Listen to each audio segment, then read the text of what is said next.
A chapter in tech history closes, while a new one begins.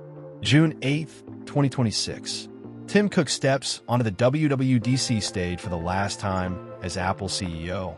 The world is watching. Anticipation hangs in the air. But what unfolds is more than a farewell speech. It's Apple's boldest leap yet. After years of rumors and setbacks, Apple delivers what felt impossible. A completely rebuilt Siri, now amplified by Google's colossal Gemini model.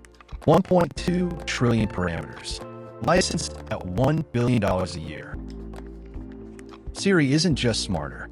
They're reimagined, context-aware, deeply conversational, able to act as your personal AI concierge. This isn't just an upgrade. It's a reinvention, fueled not by Apple's own engine, but by the world's most advanced models. But Apple's biggest gamble? Opening the door. With iOS 27, users aren't tied to one assistant. Through the new AI extension system, you choose ChatGPT, Gemini, or for the first time ever, Claude by Anthropic.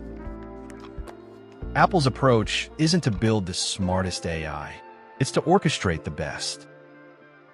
Claude now joins Apple's ecosystem natively, potentially touching over 2 billion devices. This is a seismic shift for AI, for user control, for the industry itself. And Apple didn't stop there. macOS 27, iPadOS 27, watchOS 27, visionOS 27, all infused with AI-driven features.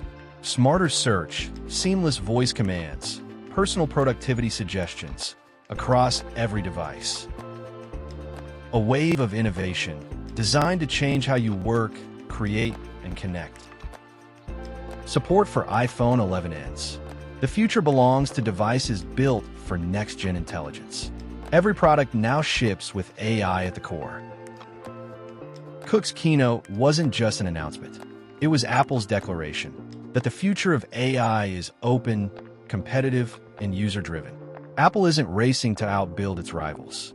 Instead, it's inviting the world's most powerful AI breakthroughs onto its stage.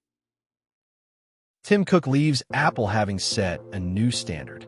The world of AI just became a lot more interesting, and Apple, once again, is at its center.